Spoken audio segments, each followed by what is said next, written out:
40,000-এর নিচে, 40,000 কোটির নিচে, অর্থাৎ আর্থিক খাতের 2.4%। এগ্রিকালচারের শেয়ার কমেছে, কিন্তু কমার পরেও the broader definition of agriculture, যেটা মৎস্য প্রাণী সম্পদ নিয়ে ক্রপ সেক্টর সহকারে, সেটা প্রায় 14%-এর মতো, 13-14%। সেই হিসাবে আমরা কিন্তু এগ্রিকালচারকে তার হিস্সা দিচ্ছি না, এবং খুবই কম, মানে 1/4, লেস দেন 1/4, 1/5। এটা থেকে আমাদেরকে আস্তে আস্তে একটু বের হয়ে আসতে হবে। এবং এটার জন্য আমি যেটা বলবো যে আমাদেরকে অবশ্যই loan recovery is an important part. Recovery যদি না হয়, ফ্লো অফ ফান্ড হবে না। এটা একটা জিনিস, লিমিটেশন কেন হয় না, এটা যদি আমি বিশ্লেষণ করি, এটার মূলে দুটো জিনিস, একটা হচ্ছে রিকভারি ইস্যু, আরেকটা ইস্যু হচ্ছে সাবসিডি ইস্যু। কম সস্তায় দিতে হবে, সেই জন্য আমরা দিতে পারছি না, সরকারি ফান্ডিং পাওয়া যাচ্ছে না, বাংলাদেশ ব্যাংকের অর্থায়ন বা পুনঃ অর্থায়ন হচ্ছে না, এইসব কারণে এই জিনিসটা, মানে নর্মাল যে ফ্লো অফ ফান্ড, সেটা কিন্তু আমাদেরকে নিতে হবে এগ্রিকালচারে। এবং যতদিন পর্যন্ত আমরা নর্মাল ফ্লো অফ ফান্ডকে নিতে না পারি, স্বাভাবিক বিজনেস, সেটা কিন্তু আমাদের লেভেল অফ লেন্ডিংটাকে সাপ্রেস করে রাখবে। এটা টার্গেট অ্যাচিভ করলে হবে না, কারণ টার্গেট, এবছরও টার্গেট 2.7%, হুইচ ইজ ভেরি আনএম্বিশিয়াস।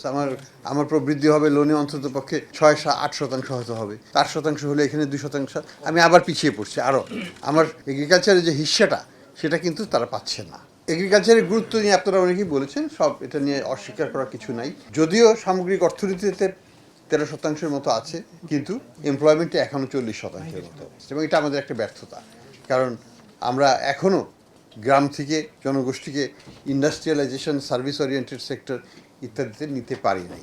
সে কারণে এখানে কৃষি নির্ভরতা রয়ে গেছে। তো এখানে একটা ওভার স্টেটমেন্টও আছে। ওভার স্টেটমেন্টটা হচ্ছে যে অনেকেই কৃষির সাথেও জড়িত, আবার তারা কিন্তু গ্রামীণ অর্থনীতির সার্ভিস সেক্টরের সাথেও জড়িত।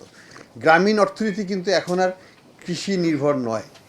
এখানে 40% গ্রামীণ অর্থনীতির 40% আসে কৃষি থেকে, 60% আসে নন ফার্ম অ্যাক্টিভিটি থেকে। কাজেই আমাকে বুঝতে হবে যে কৃষি কিন্তু, আমি 40% যেটা কাকা আমরা বলছি, তার একটা বড় অংশ কিন্তু নন ফার্ম অ্যাক্টিভিটির সাথে জড়িত গ্রামীণ অর্থনীতিতে। কাজে 40%টা ওভার স্টেট করছে এই জিনিসটাকে, সেটাকে আমাকে আমলে নিতে হবে। আমি মনে করি যে আমাদের কতগুলো জায়গাতে ইন্টারভেনশন আরও ফার্দার করার স্কোপ আছে, এবং এটাকে গুরুত্ব সহকারে নিতে হবে।